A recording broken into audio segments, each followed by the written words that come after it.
I want to say hi to my Head Start friends. I'm glad that you're here with us for this fun ride we're going to have today, but this is for Miss Feighery's kindergarten class. Guys, I saw you probably close to once a month for the first part of the school year, and the last time was close to Valentine's Day. And what you didn't know was that day when we were all finished making cards for someone that we loved in the class, I went to Miss Feighery and I said, Miss Feighery, I have an idea, and what do you think about it? And my idea was to come into the class and talk about my favorite movie of all time, Back to the Future. Now you're wondering, why would I want to come in and talk about my favorite movie in a kindergarten class? Well, this isn't just any movie.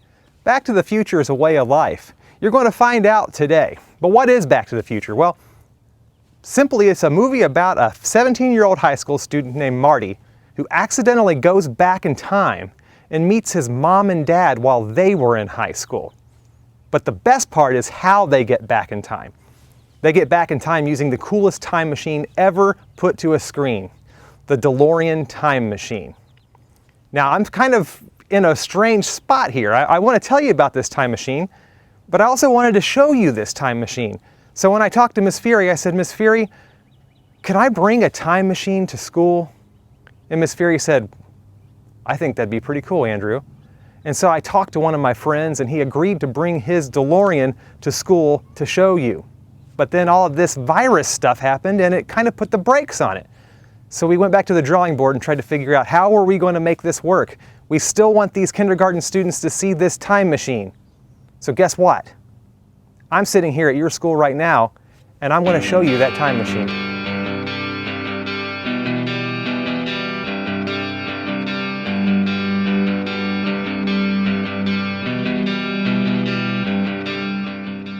This is my friend Jeremy, and this is Jeremy's DeLorean. Jeremy, what year is this DeLorean? 1981. 1981 DeLorean, and it's called a DMC-12? That's right, DeLorean DMC-12. There's some interesting things I noticed about this car, Jeremy, and I want to ask you some questions, okay? So, a normal car, I walk up to, and then I pull the handle, and I open the door. But that's not the same in this car. How does this work? So this car has gull-wing doors.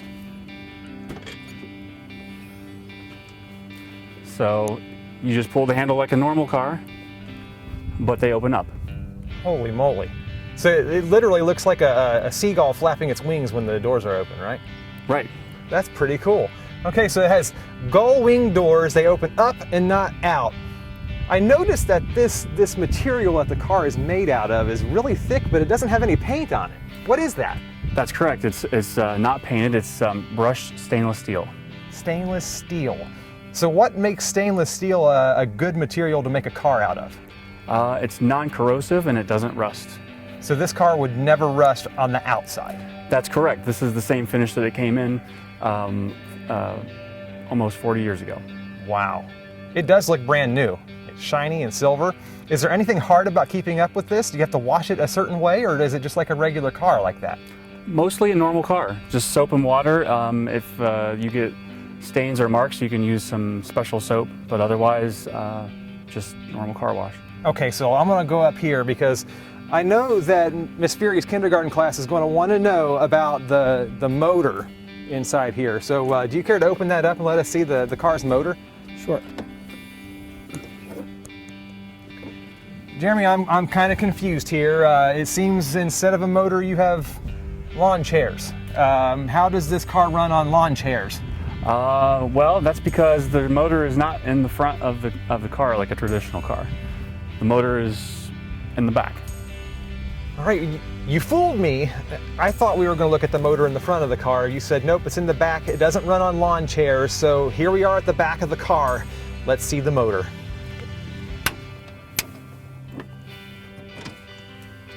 There it is. So there's that logo again. I've seen that on the front of the car. DMC, DeLorean Motor Company. Very cool. So tell us a little bit about how this motor works. Is it different than normal cars, or is it only a DeLorean motor? It's pretty standard for a car engine at the time. It's gasoline powered. It's made by Volvo, and it runs on oil, and it's pretty much like a regular car. And then really quickly before we finish up talking about the car, what is DeLorean? What does that mean? DeLorean is the name of the person who started DeLorean Motor Company. His name is John DeLorean. He was an executive at General Motors and decided to branch out and create his own car. So John DeLorean named this car after himself, and here it is, the DeLorean DMC-12. Well, thank you, Jeremy, very much for coming out and showing your DeLorean DMC-12 to all of these preschoolers and kindergartners today. You're welcome. So in Back to the Future, the doctor that decides to make the time machine out of the DeLorean needs fuel. And the fuel that he needs to get this DeLorean time machine to go back or forward in time is plutonium. And so he needs to find some plutonium. And so who does he call upon? People who drove this van right here. Bad guys, terrorists. They wanted Doc Brown to make a bomb. And instead of making a bomb, he took their plutonium and put a bunch of pinball machine parts in a shiny bomb casing. And then he got his plutonium. They think they got what they wanted, and lo and behold, they did not. So they were angry with Doc Brown. And the whole reason why Marty goes back in time is because he is running away from these bad guys in this van. So I thought it'd be cool to bring this van out to you, but I don't have this van. This van belongs to somebody else. This guy right here, his name's Shane. Hello. He's actually my cousin. He used to be the guy on the other side of the camera. Now he's in front of it to talk to you a little bit about this van that he got. So Shane, tell us a little bit. What is this van? Sure. So first I want to preface, I am not one of the bad guy terrorists from the movie. So I just want to make sure the kids know that. But I do own this bus. It is not the kind of bus that you would see pulling up to your house that you would get on to go to school. But they do call these a bus or a hippie van. They've got lots of different nicknames, but the technical name is it is a Volkswagen, or for short VW, and it's a Type 2 from 1977. Wow.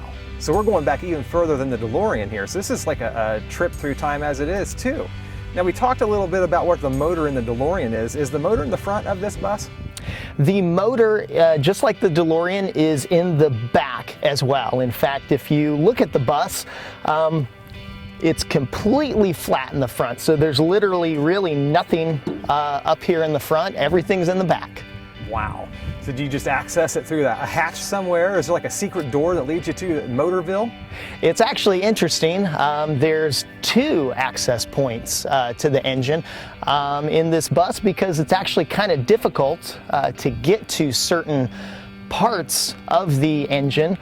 So Volkswagen kind of realized that and said, well, we'll make 2 access points.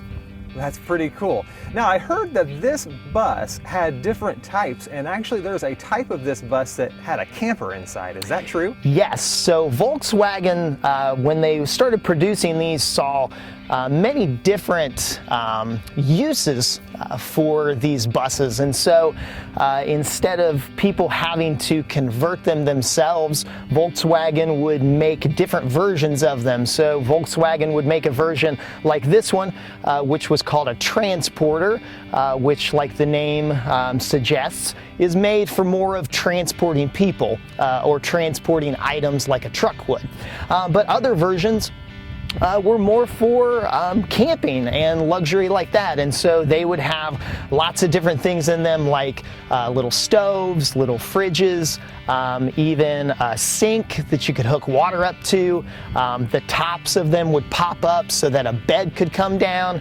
Lots of really neat things, yeah. You'll notice when you see inside this van too, or this bus, that it's not the same as a bus you've ever seen before. It's not like a van that you've ever ridden before, because it reminds me of like a minivan where the door slides open and you can go into rows of seats. Well, this is not like that, and you'll see. It's a very unique vehicle.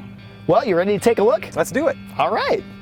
Okay, Shane, you told us that the engine's in the back in this vehicle too, but that there's 2 access points to get to the motor. So what's the main access point so we can see what runs this thing? For sure. So there's a little hatch here that we flip up. It actually has a little latch here where you could lock it so that no random person could just open up your hood and mess with your engine. You wouldn't maybe take the engine. So this is the flap right here, and so this is the main access point to kind of get to the engine. So the second access point, because as you can see, it's really tight in there to kind of get to stuff. And for people who need to kind of work on their car and access certain points, there just wasn't enough room to slide in there and really be able to get to certain areas. And so they made a second access point. And so what you do is you open up the actual trunk space. And there's a good amount of room in here for stashing stuff and kind of cargo space, but there's actually an access point right here that we can pull out.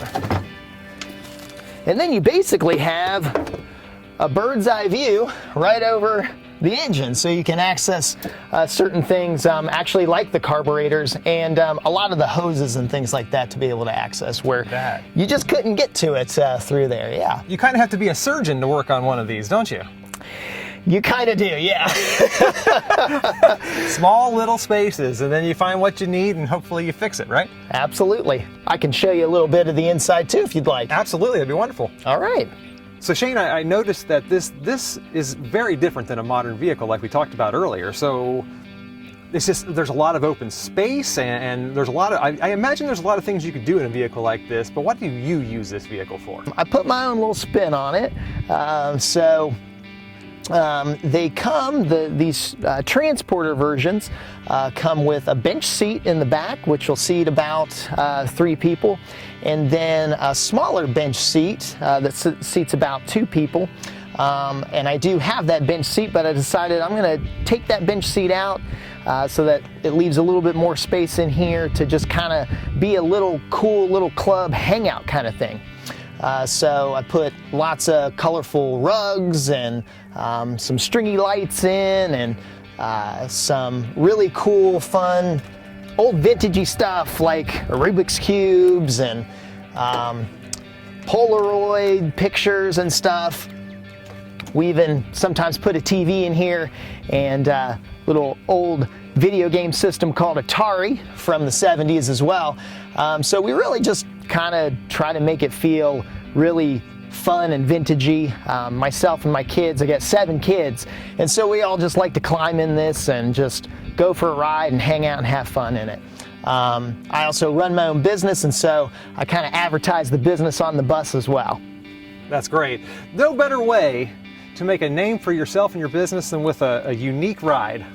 You know, anytime anybody spots this thing, it definitely gets attention. Yeah. There's not a lot of these that you see on the road. Absolutely.